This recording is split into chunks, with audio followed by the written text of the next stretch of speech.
pour moi, oh. Agneau de Dieu, oh. Tu es tout pour moi, oh. Jésus, tu es tout pour moi. Shalom, que la gloire de l'Éternel soit sur nous. Je suis le guide Kamael. Ce soir, nous allons nous entretenir un peu sur les forces occultes liées au vaudou. On va savoir un peu ce que c'est que le vaudou, qu'est-ce que le vaudou peut faire et quels sont les effets du vaudou sur quelqu'un. Beaucoup de personnes ne savent pas réellement à quoi il a affaire lorsqu'on parle du vaudou. On est plutôt, aujourd'hui, les enseignements sont basés sur des rumeurs, sur des fables, sur l'imagination de certaines personnes ont vu peut-être d'impressionner ou bien de pouvoir tromper sur les ignorants. Mais pour combattre quelque chose, il faut savoir à quoi nous avons affaire. Aujourd'hui, l'effort c'est de constater que partout dans la sous-région ouest africaine, en Europe, et puis même au Canada, aux États-Unis aussi, c'est un pays dont j'ai eu vent de certaines pratiques. Le vaudou a commencé à se répandre à la surface de la terre.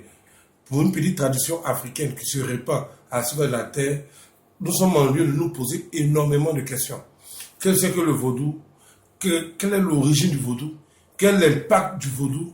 Est-ce que le vaudou est positif ou négatif? Maintenant, s'il est négatif, quelles sont les ressources que nous pouvons avoir pour vaincre effectivement le vaudou?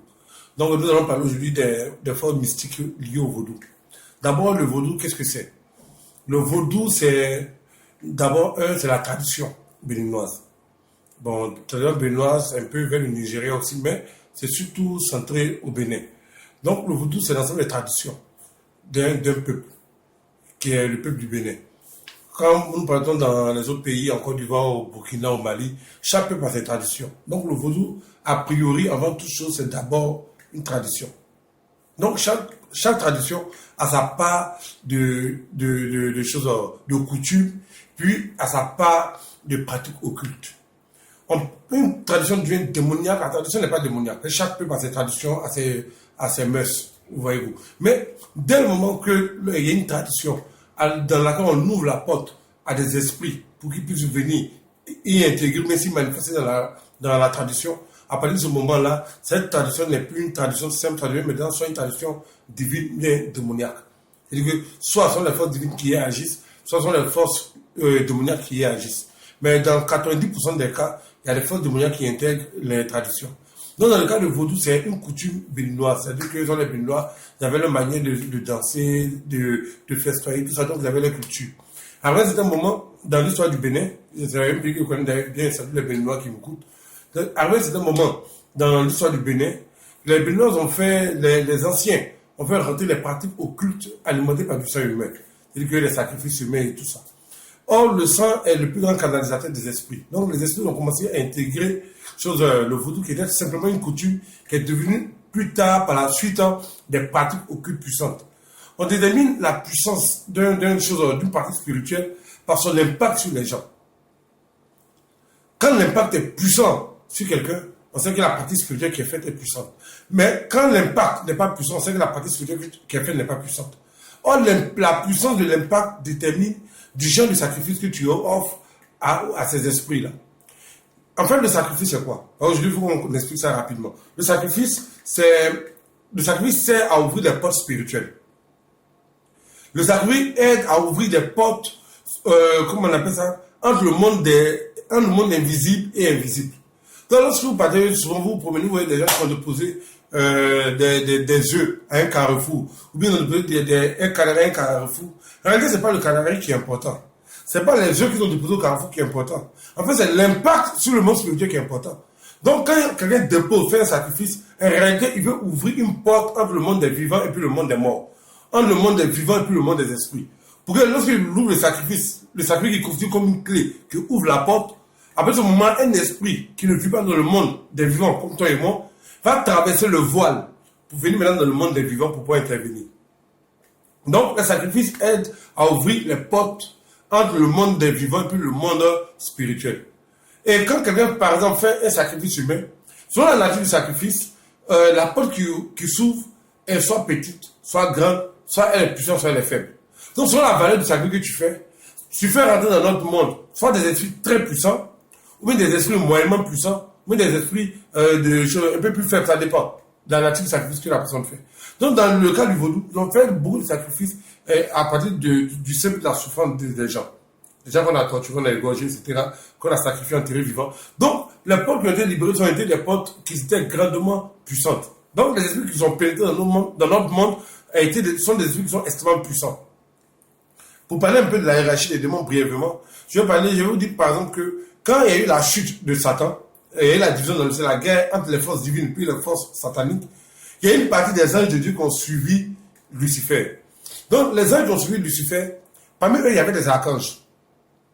Les archanges, c'est-à-dire qu'ils ont le même niveau de force que l'archange Gabriel, que l'archange Michel et que d'autres archanges encore. Donc, ils étaient puissants. Mais par la grâce du Seigneur, par la grâce du Dieu d'Israël, Michael, Gabriel et les autres ont eu le dessus sur les forces noires. Puis ils ont été précipités sur la terre. Mais un archange reste un archange. Même s'il est devenu démon, il reste un archange. Donc quand un archange devient un démon, on n'a plus affaire à un démon ordinaire. Que n'importe quel petit pasteur peut vous dire, sort de ce corps, puis il sort. Mais on a affaire maintenant à des archidémons. On a affaire à des archidémons, on n'a pas affaire à des démons. C'est très différent. Très différent. Lorsque tu as un problème persistant et que tu n'arrives pas à régler le problème, il faut te dire que est-ce que tu as affaire à un démon ou même tu as affaire à un archidémon. Un archidémon n'est pas un démon vulgaire qu'on chasse ou bien on prend le nom de Jésus pour comme une chanson et puis paf, ça va. Non, ça n'a rien à voir. Donc le vaudou a libéré des archidémons à cause des sacrifices humains liés sur la souffrance des gens. Donc ce sont des archidémons qui travaillent au sein du vaudou. Et les sectes mystiques aussi travaillent avec les archidémons. Voilà pourquoi un sorcier n'a aucune chance contre un homme de secte.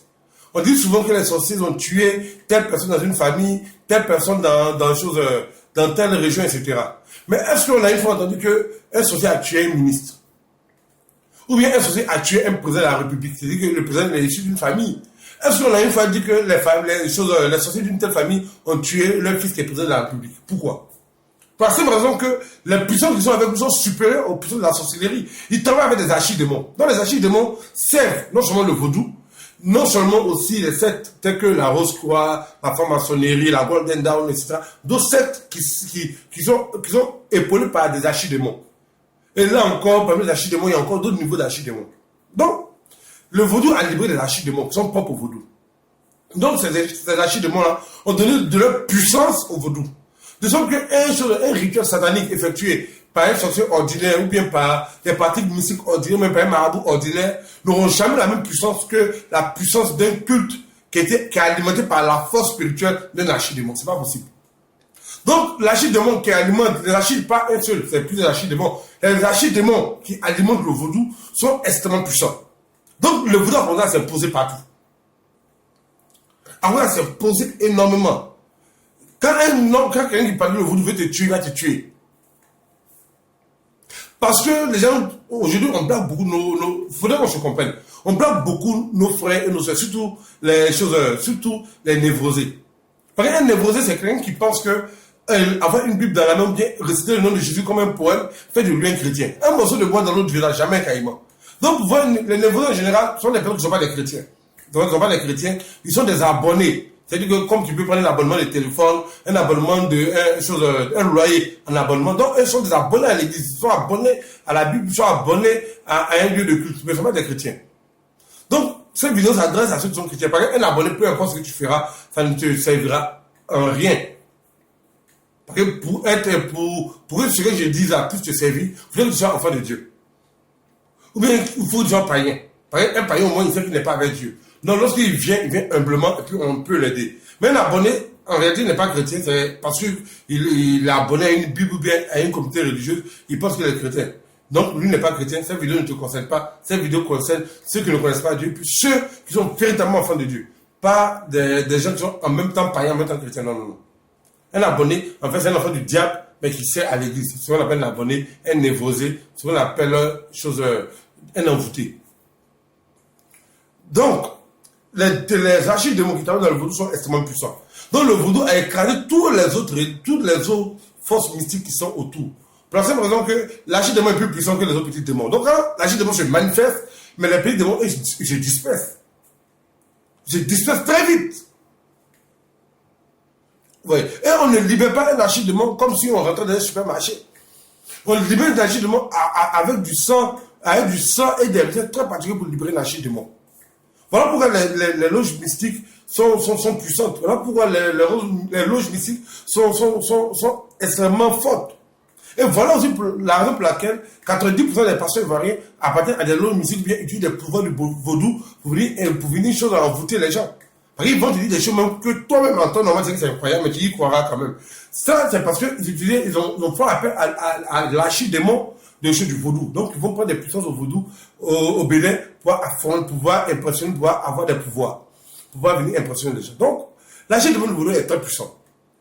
Donc, si tu as affaire à quelqu'un qui pratique le vaudou, au lieu d'écouter les mauvais conseillers qui vont t'envoyer à une mort certaine, je te conseille plutôt de prendre quelqu'un qui est avisé dans les choses spirituelles pour pouvoir t'assister véritablement pour faire face à cette puissance du vaudou-là. Donc, le vaudou a livré des archidémons qui a fait que le vaudou est devenu très puissant. Donc, le vaudou qui est devenu très puissant a commencé à dominer pratiquement la sous-région. Même les sorciers vont prendre des pouvoirs au Bénin. C'est-à-dire pas physiquement. Ceux qui vont physiquement, soit les politiciens ou bien des pasteurs, ils vont prendre des pouvoirs physiquement. Mais quand c'est les sorciers qui veulent prendre les pouvoirs, ils font des transactions spirituelles. En esprit, ils vont rencontrer un groupe de sorciers au Bénin, ils font des transactions, ils donnent des choses, ils donnent des pouvoirs. Donc aujourd'hui, maintenant, la sorcellerie en Côte d'Ivoire a un peu évolué. Même si elle n'a pas un niveau extrêmement très puissant, mais elle a beaucoup évolué et elle peut détruire effectivement. Donc le vaudou a détruit énormément de vies depuis que les archidémons ont intégré une simple coutume. Le vaudou, comme je l'ai dit au début, pour ceux qui me prennent en marche, dès le départ, j'ai dit que le vaudou était seulement une coutume. Mais avec les sacrifices humains, puis les autres pratiques occultes, les archidémons sont emparés du vaudou et on commence à se manifester au travers du vaudou. Donc leurs envoûtements sont puissants. Les envoûtements d'amour sont puissants. Les envoûtements de destruction sont puissants. Et puis le diable ne construit pas, le diable ne fait que détruire. Donc celui qui a fait au vaudou, il faut savoir que s'il n'a pas des ressources spirituelles puissantes données par le Dieu d'Israël lui-même, ça va être difficile d'affronter l'archidémon. Parce que même Gabriel, qui est l'archange de Dieu, le messager de Dieu, même Michael, qui est le chef de l'armée de Dieu, ils ont des difficultés à affronter même des archidémons. Parce qu'ils sont de la même carrure spirituelle. Ils sont des archanges, eux, ce sont des archanges. Parce que les archidémons sont des archanges qui travaillent pour Satan. Donc c'est un peu comme deux armées de forces plus ou moins égales qui s'affrontent. Donc vaincre le vaudou, ce n'est pas comme vaincre un petit pouvoir sorcier. Donc la plupart du temps, le vaudou s'incruste dans beaucoup de choses. Les gens utilisent le vaudou pour faire marcher les affaires, ils utilisent le vaudou pour envoûter les femmes, pour envoûter les hommes, pour avoir la popularité et beaucoup de choses. Or, aujourd'hui, on n'a même pas besoin du vaudou pour avoir ces choses-là. Aujourd'hui, il y a des gens, par exemple, qui avaient bien commencé leurs affaires. Ils avaient bien commencé leurs activités, ça allait bien. Mais dans ton environnement, il y a des gens même qui n'ont même pas la moitié de ce que tu as. Ou bien quand il faut que ça ne réussit pas. Donc, qu'est-ce qu'il fait? Comme le diable ne peut pas leur donner le diable ne bénit pas quelqu'un, le diable c'est un voleur, donc ils vont prendre attache avec un maître vaudou. Un maître vaudou vraiment imprégné des puissances du vaudou. Ils vont voir le père vaudou, on donne ton nom, on donne ta photo. On dit, ah, vraiment, le monsieur, il a la chance, mais la femme, elle a la chance. J'ai besoin d'absorber sa chance pour pouvoir réussir dans ce que je fais. Donc, toi, tu es là-bas, tu fais simplement tes affaires, tu mènes tes activités et tout ça là. Un bon matin, tout le monde a dégringoler autour de toi. Ça ne va pas. Ou les autres passent, puis ça a réussi. Toi, tu passes, ça ne va pas. Apparemment, tu regardes autour de toi, tu ne sais même pas ce que tu as fait, mais tu as l'impression que le ciel te tombe sur la tête. Tout sont des problèmes. Mais si tu as tous les problèmes, il faut te dire automatiquement. Je sais que, bizarrement, d'autres ont eu ce genre de cas-là. La première réaction qu'ils ont fait, c'est aller voir un homme de Dieu, ou bien un pasteur, mais déjà spirituel, peu importe. C'est de voir, en tout cas, leur guide spirituel pour leur dire, ah, vraiment, voilà, j'ai des problèmes, ça ne va pas du tout. Et maintenant, si ton guide spirituel, ou bien ton père spirituel, ou bien ton pasteur, ou bien ton prophète, te dit automatiquement, ah, vraiment, il faut faire une offrande de sémence, c'est un menteur. C'est un menteur, c'est pas, l'argent ne peut pas chasser le vaudou. Puis l'argent ne peut pas acheter la liberté. Parce que si l'argent achetait la liberté, tout le monde serait libre à Abidjan. Tout le monde serait libre au Cameroun. L'argent ne peut jamais acheter la liberté. Donc, c'est comme ça que la personne ira voir son patron, lui, vraiment, il y a des problèmes financiers. Il dit non, c'est pas que tu ne payes pas ta dîme, c'est pas que c'est patati, c'est patata. Mais c'est faux, c'est faux. Ça n'a rien à voir. Les gens t'ont vidé de ta chance. Les gens t'ont vidé de ta chance. Et le peu d'argent qui te reste, eux ne peuvent pas pour gérer ta famille. En attendant qu'on trouve des solutions spirituelles pour que tu puisses t'élever, c'est pas aller construire des églises à 22 millions, à 15 millions, et après pour commencer à pleurer.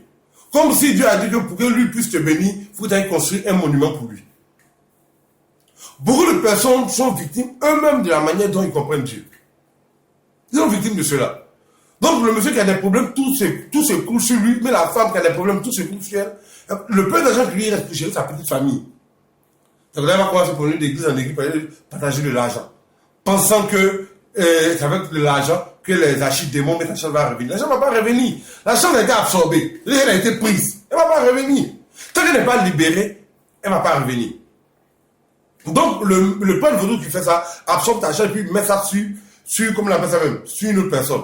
Un peu comme si on enlevait la batterie d'un téléphone, tu peux mettre ça dans un autre téléphone. Donc, la batterie alimente un autre téléphone pendant que ton téléphone est éteint. Donc, on te vide ta chance et puis cette chose alimente la vie de quelqu'un d'autre. Et quand cela est fait ainsi, si tu vas te promener pour partager même tes enfants aux quatre coins de la terre, ça ne changera rien. Parce que tu es vidé, on t'a vidé de ton énergie spirituelle. À partir de ce moment-là, quand tu es vidé de ton énergie spirituelle, plus rien ne te réussira. Parce que c'est l'énergie spirituelle qui est comme le carburant de ta vie qui fait que tu réussis dans ce que tu fais. C'est l'essence de la voiture qui fait que la voiture roule. Sans essence, la voiture ne roule pas. Sans énergie spirituelle, ta vie n'avancera plus jamais. C'est fini. Et il va te vider de tout cela. Et tu iras, et tu risques de commencer à faire comme les névrosés, te promener d'église en église, de pasteur en pasteur, réciter les versets bibliques, pensant que c'est à force de récitation que ta vie va changer. Mais ta vie ne changera que lorsque la chance qui est en toi, qui t'a été ôtée par les forces noires du vaudou, va être restituée. C'est quelque chose que Dieu t'a donné. On t'a volé, on a pris ça pour partir. Récupère ce que Dieu t'a donné, puis tu remets sur toi et ta vie va avancer. C'est pas le fait de jeûner tout le temps, de jeûner. Le jeûne va faire quoi? On dit, on est venu prendre ta chance pour partir, tu as besoin de jeûner. Le jeûne va faire quoi dedans? Le jeûne va faire quoi? Puis pourquoi quelqu'un peut venir vider ta chance, pourquoi ça fait l'archidémon? Et même si on a réussi à vider ta chance, c'est pas parce que tu n'es pas protégé par les forces divines. Parce que c'est pas le fait de réciter le nom de Jésus qui fait qu'on est protégé par les forces divines.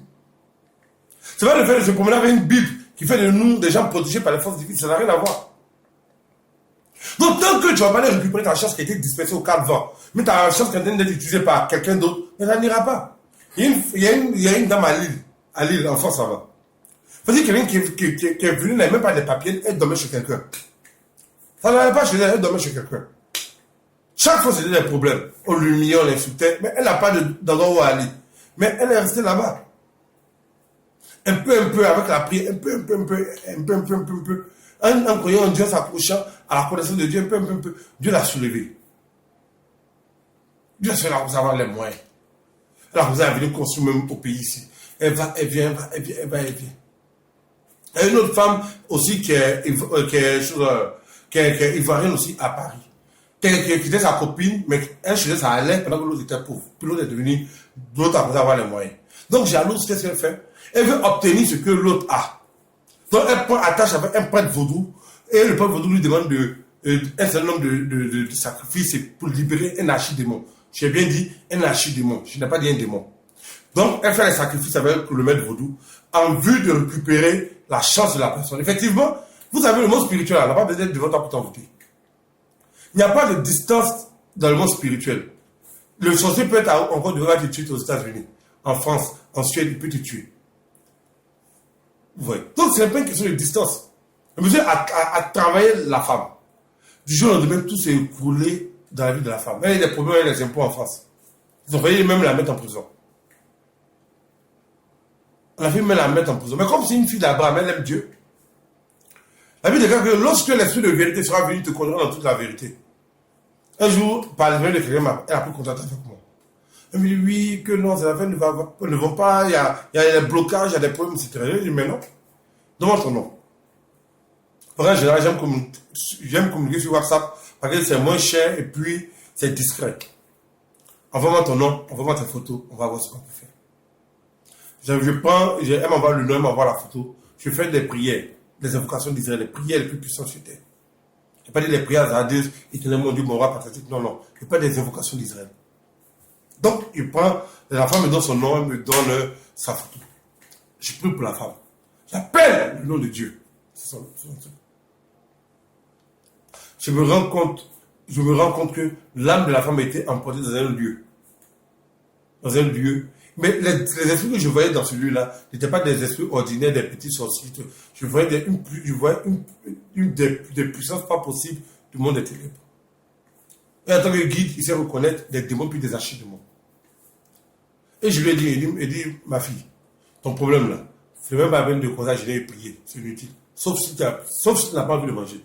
C'est pour dire que tu as jeûner pour récupérer ta chance. Là, tu te blagues, tu te mens, et celui qui te dit ça, c'est un mauvais conseil, c'est un sorcier. Parce que ce n'est pas ça qui a résolu ton problème. Ton problème, c'est que tu as été vidé ta chance. Et où tu es là, tu es maudit. Dans le thème, dans le jargon africain entre nous, on dit que c'est fini pour toi. On t'a vidé. C'est-à-dire que tout ce que tu as fait ne va jamais plus marcher. Plus jamais, rien ne va marcher pour toi. Rien ne va marcher pour toi.